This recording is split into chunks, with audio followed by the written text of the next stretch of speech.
தேர்தலுக்கும் ஒரு நாட்டு செக்யூரிட்டி விஷயத்துக்கும் இறையாண்மை சம்பந்தப்பட்ட விஷயத்துக்கும் தேர்தல் தான் தேவைன்னு இந்த விஷயத்துல எப்ப வேணா எங்க வேணா பேசணும்.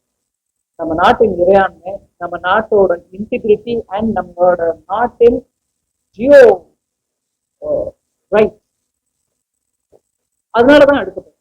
ஒண்ணு. ரெண்டாவது ஒரு ஆர்டிஐ. அந்த ஆர்டிஐ விவரமா நான் வேணுமே தமிழ்லையும் என்னோட ட்விட்டர்ல போட்டிருக்கேன். இதுல பிரைமரி பாயிண்ட் என்ன, கட்சத்தீவு எப்போ 74 நடந்துச்சு, ஏங்க இப்ப அதை பத்தி பேசுறீங்கன்னு கேட்கலாம்.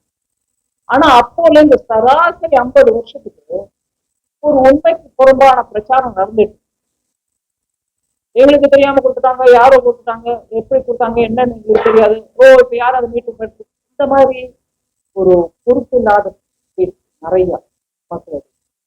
அதுல மீனவர்களோட இந்த சட்டத்திட்டத்துக்கு சம்பந்தம் இல்லை, இன்னைக்கு யாரோ ஒரு பெரிய மூத்த தலைவர் சம்பந்தம் இல்லைன்னு சொன்னீங்கன்னா ஏன் அதை பத்தி 74 அவ்வளவு ஆச்சு?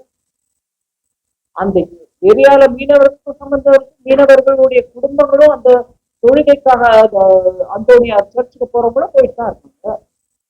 அதனால அந்த விஷயத்துல அது நம்மளுடைய எக்கனாமிக் க்ரோத்தை வந்து இத்தனையும் இருக்கும்போது இன்னைக்கு அதை பத்தி நீங்க பேசாதீங்கன்னு சொல்றதுக்கான ஒரு தைரியத்தோட முன்னு வரவில்லை. நான் கேட்கிறேன், அந்த 2 பேரும் அப்பவும் கூட்டணி இப்பவும் கூட்டணி. அப்போ ஒரு விஷயம் பண்ணிட்டீங்க, இப்ப அதை பத்தி கேட்டா உங்களுக்கு கஷ்டமா இருக்கு. அப்போ ஒரு விஷயத்துல பண்ணதை மறுத்துக்கிட்டு நீங்க இப்ப வரைக்கும் என்னெல்லாமோ சொல்லிட்டு இருக்கீங்க, கட்சிக்குவ பத்தி எனக்கு ஒண்ணும் தெரியாது, நாங்க ஒண்ணும் பண்ணல, நீங்க மீட்டு கொடுங்க, நீங்க எடுத்து கொடுங்க, பொய் பிரச்சாரம். நான் அதனாலதான் மரியாதை உண்மைக்கு புறம்பானங்கிறேன். என்ன மன்னிச்சிருங்க, பொய் பிரச்சாரம்.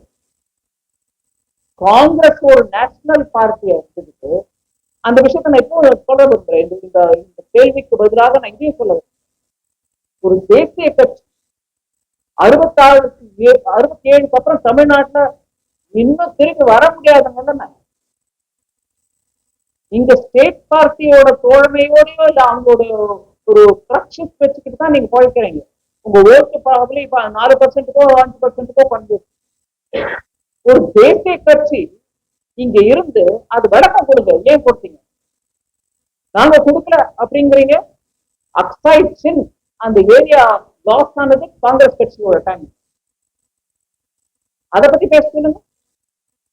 இது கட்சித்தீவு என்ன சொல்றாரு அவரு, நேரு அவருடைய நுட்பலையே இட்ஸ் சோ ஸ்மால், இட்ஸ் நியூசன்ஸ்ங்கிறார். அது ஒரு தொல்லை, ஒரு நொச்சரிப்பு. The sooner I get rid of it, it's betterங்கிறார். அதாவது சீக்கிரத்துல இதை என் கையை விட்டு போயிடுச்சுன்னா அது நிம்மதி எனக்கு. அப்படி சொல்லக்கூடிய நேருவோட நெற்று கூட இன்னைக்கு தான் எடுத்து காட்டுறோம். அதே மாதிரி இந்திரா அம்மா, இது ஒரு சின்ன பாறை, கல் பாறை தான், அதுல நம்ம கூட்டுதான் ஒன்றும் நஷ்டம் இல்லைங்கிறாங்க. அதற்கு நாம் எதிர்ப்பு தெரிவித்தாரா? அப்போது இருந்த முதலமைச்சர் கருணாநிதி அவர்கள் அதுக்கு எதிர்ப்பு தெரிவித்தாரா? இல்லைங்க. அதனால அப்போ எதிர்ப்பு தெரிவிக்கல, அதுக்கப்புறம் பொய் பிரச்சாரம் பண்றீங்க. இதை புரிஞ்சுக்கணும்ன்றதுக்கு தான் எடுத்து போடுறோம் வெளியில. ஏன் தேர்தலா? இல்லைங்க, தேர்தல் இருந்தாலும் இல்லாட்டியும் சொல்ல வேண்டிய விஷயம் அது. தமிழ் மக்களுக்கு இதை பத்தி உண்மை தெரியணும். பொய் பிரச்சாரத்துக்கு கிளியரா நாங்க ஆதாரபூர்வமா சொல்றோம், நீங்க சொல்றது போய். 74லயே ஃபாரின் செக்ரட்டரி உங்களுக்கு வந்து முதலமைச்சருக்கு விளக்கமா எடுத்து சொல்றாரு, இப்படி ஆக போகுது. அதுக்கு ஒண்ணும் அவர் எதிர்ப்பு தெரிவிக்கணும்.